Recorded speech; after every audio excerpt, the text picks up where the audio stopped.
आजमगढ़ से महज 50 किलोमीटर की दूरी पर गाजीपुर होगा, जहां पर अभी जो मुकाबला है वो दिलचस्प हो सकता है। अफजाल अंसारी समाजवादी पार्टी के टिकट से यहां पर मैदान में हैं, लेकिन चूंकि उनकी सजा अगर हाईकोर्ट बरकरार रखता है तो ऐसा माना जा सकता है कि उन्हें चुनाव लड़ने में दिक्कत आएगी और उनकी जगह उनकी जो बेटी हैं उन्हें मैदान में उतारा जा सकता है। तो गाजीपुर से इस वक्त की बड़ी खबर हम आपको बता रहे हैं। बड़ी खबर यह है कि गाजीपुर लोकसभा सीट जो है वहां पर भी उनकी जो बेटी है अफजाल अंसारी की, उन्हें टिकट दिया जा सकता है। इसके अलावा कन्नौज और बदायूं के बाद समाजवादी पार्टी का कैंडिडेट गाजीपुर में भी बदल जाएगा। जब से 2024 के चुनाव का ऐलान हुआ है, टिकट वितरण शुरू हुआ है, तभी से लगातार समाजवादी पार्टी अपने कैंडिडेट्स को बदल रही है।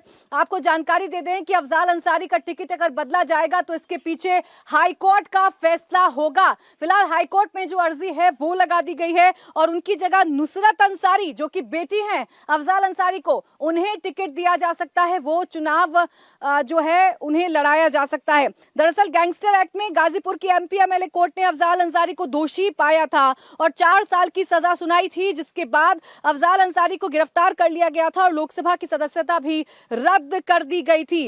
अब बाद में इलाहाबाद हाईकोर्ट ने अफजाल अंसारी को जमानत दे दी थी। वहीं सुप्रीम कोर्ट ने 4 साल की सजा पर रोक लगा दी थी। सुप्रीम कोर्ट से सजा पर रोक लगाए जाने के बाद अफजाल अंसारी की संसद सदस्यता को बहाल जो है कर दिया गया था।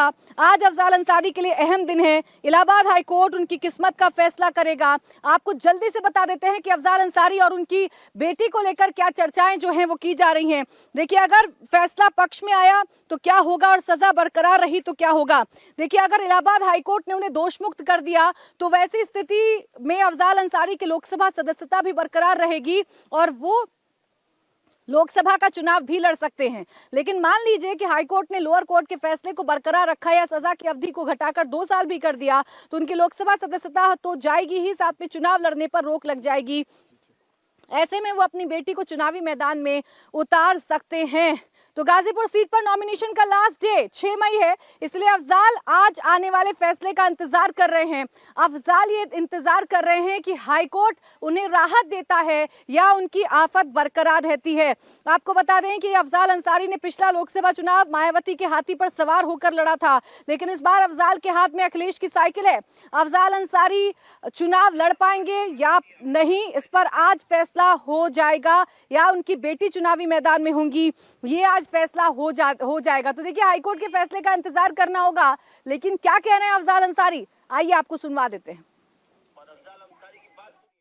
है आई हुई है, मैंने उसका इंट्रोडक्शन करा दिया। आप लोगों से थोड़ी देर पहले वो चली गई ना, मैं आप लोगों से भी इंट्रोडक्शन करा देता। मेरी बिटिया नूरिया अंसारी पूरे सैदपुर विधानसभा की कमान संभाली हुई थी पिछले 2019 के चुनाव में। पढ़ी लिखी लड़कियां हैं और आज के इस दौर में बेटियों का बड़ा हौसला है। नुसरत अंसारी मेरी बड़ी बेटी है। उसने स्कूलिंग की शिक्षा लामार्ट्स गर्ल्स कॉलेज लखनऊ से की है और इंडिया का one of the best college माना जाता है दिल्ली यूनिवर्सिटी का lady Shri Ram college. Graduation उसका लेडी श्री राम कॉलेज से है। तो तुलजापुर वाले कॉलेज से इसने एमए किया और गोल्ड मेडलिस्ट है। अपने कॉलेज में टॉप करी है। आईएएस की तैयारी कर रही थी, एक परीक्षा भी दिया, लेकिन जिज्ञासा बढ़ी इसको और देखा होगा उसने कि हमें भी उसमें पार्टिसिपेट करना चाहिए, तो वो मदद करने के लिए आ गई। हम बेटों को हक कहाँ मिलेगा वो भी देना जानते हैं और दे चुके हैं, और बेटियों को हक कहाँ मिलना चाहिए वो भी देना जानते हैं, वो हम दे लेंगे। बड़े भाई सिफतुल्ला अंसारी का बेटा मोहम्मदाबाद विधानसभा क्षेत्र का प्रतिनिधित्व कर रहा। छोटे भाई मुख्तार अंसारी का बेटा मऊ विधानसभा क्षेत्र का प्रतिनिधित्व कर रहा और देखा जाएगा।